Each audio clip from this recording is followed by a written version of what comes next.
नहीं देखो, ये सवाल भी मेरे सामने बहुत आता है and let me bust this myth because मुझे लगता है कि इस बात की क्लैरिटी से ना बहुत सारे लोगों को क्लैरिटी मिलेगी। कई बार हमारे मन में ये परसेप्शन है या अवधारणा बैठ जाती है कि if you want to prepare for bank and insurance sector examination, आपको पढ़ाई लिखाई में बहुत तेजस्वी होना होगा। मतलब अगर आप स्कूल और कॉलेज में बहुत अच्छे विद्यार्थी रहे हैं तभी आपको इन एग्जाम्स की प्रिपरेशन करनी चाहिए, बिकॉज ये मुश्किल एग्जाम्स होते हैं।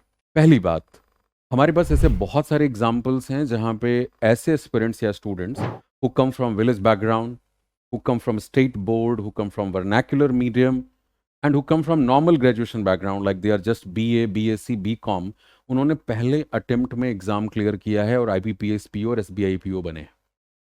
और मैंने ऐसे भी बहुत सारे एग्जाम्पल्स देखे हैं जहाँ पे एस्पिरेंट्स आते हैं प्रोफेशनल कोर्सेज से, like they are engineers, they are MBAs, but वो फिर भी प्रीलिम्स का एग्जाम क्लियर नहीं कर पाए। तो ये दोनों स्थितियां हमें प्रूव करती हैं इस बात को कि it has nothing to do with your previous background. आप स्कूल में कैसे थे, आप ग्रेजुएशन में कैसे थे, उसका बहुत ज़्यादा लेना देना नहीं होता, बिकॉज जो प्रिपरेशन का अप्रोच है वो इंटायरली डिफरेंट होता है। इन schools and colleges the focus is more on rote learning, on memorisation. तभी आप 5 years, 10 years important, very important ये खेलते हैं।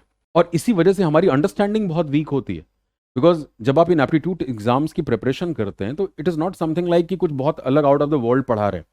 ये जो हमने स्कूलों में पढ़ा है ना, उसी का प्रैक्टिकल एप्लीकेशन है, उसी की अंडरस्टैंडिंग होती है। अब आप इंग्लिश में लेट से अगर पढ़ रहे हो तो ग्रामर, ग्रामर कौन सी नई चीज़ है? क्या आपने noun, pronoun, adjective, verb, tense ये स्कूल में नहीं पढ़ा? पढ़ा आपने, लेकिन हो सकता है रूल रटने वाले फॉर्मेट में पढ़ा हो। आपको इन चैप्टर्स की एप्लीकेशन का ही पता नहीं है, आप आइडेंटिफाई नहीं कर पाते पार्ट्स ऑफ स्पीच वर्ड का, आप फ्रेजेस को नहीं पहचानते, क्लॉजेस को नहीं पहचानते। और अगर आप ये पहचान आपको नहीं तो एक लंबे से सेंटेंस में आपको कॉन्फिडेंस नहीं आएगा।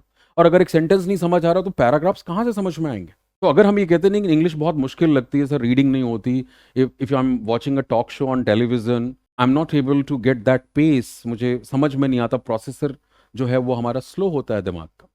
तो ये उस स्कूल और कॉलेज का जो रोड लर्निंग का अप्रोच रहा है, ये उसी का नतीजा है। तो यहाँ पे अप्रोच बिल्कुल डिफरेंट है। यहाँ पे हम उन्हीं चीज़ों को समझते हैं, उनके प्रैक्टिकल एप्लीकेशन को समझते हैं। तो चीज़ें क्योंकि बिल्कुल बेस से शुरू होती हैं, इसीलिए पीछे का, अगर आप अच्छे रहें तो थोड़ा एडवांटेज आपको जरूर मिलता है, बट ऐसा नहीं कि कोई अनड्यू एडवांटेज है, या पीछे अगर बच्चा वीक रहा, उसका एक्सपोजर उतना अच्छा नहीं रहा तो वो बहुत ज़्यादा घाटे में, ऐसा बिल्कुल भी नहीं। तो whether it's verbal ability, quantitative ability, reasoning ability, सभी चीज़ें बिल्कुल बेसिक लेवल से सिखाई जाती हैं। और कई बार ऐसा भी होता है कि अगर एक बच्चा नॉर्मल बैकग्राउंड से है ना, तो वो बहुत ज़्यादा सिंसियर भी होता है अपनी प्रिपरेशन में। तभी हमें ऐसी स्टोरी ज़्यादा सुनने को मिलती हैं कि students coming from humble background, they are able to crack these examination, but somebody who comes from this professional courses, उनसे कई बार नहीं क्रैक होता पेपर। तो उनको लगता है नहीं, हमसे तो हो ही जाएगा।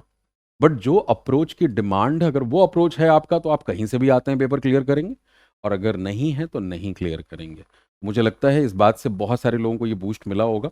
और अगर आप अपने ग्रेजुएशन में हैं, सेकेंड ईयर में हैं, थर्ड ईयर में हैं, अभी पास आउट आपने नहीं किया, तो इस एग्ज़ाम की आप प्रिपरेशन शुरू कर सकते हैं। डेफिनेटली एक एवरेज बच्चे के लिए करीब करीब 5 से 6 महीने का डेडिकेटेड उसको मेहनत करनी पड़ती है। लेकिन उसके बाद आपके पास 35 से 40 हज़ार के करीब हर साल वैकेंसीज आ रही हैं बैंक के सेक्टर्स में, और आप आसानी से इन एग्ज़ाम्स को दे सकते हैं। बहुत सारी हमारी जो लेडी एस्पिरेंट्स हैं, गर्ल्स हैं, वो इन एग्ज़ाम्स में आती हैं और अपने आप को फाइनेंशियली इंडिपेंडेंट बनाती हैं। Because at the end of the day हमारी प्रोग्रामिंग भी तो यही है कि भाई कितना कमाते हो। तो आप तो उस फील्ड में जा रहे हो जहाँ पे पैसा ही पैसा है, बैंकिंग सेक्टर। तो आप पर्सनली भी आपके लिए बहुत बेनिफिशियल होता है that you are getting into that sector which is about the money, and साथ ही साथ आपके पास करियर ग्रोथ के भी बहुत अच्छे ऑप्शंस होते हैं। तो इस अपॉर्चुनिटी को जरूर रियलाइज करिए और अपने आप को फाइनेंशियली इंडिपेंडेंट बनाइए और सफल बनाइए। Thank you.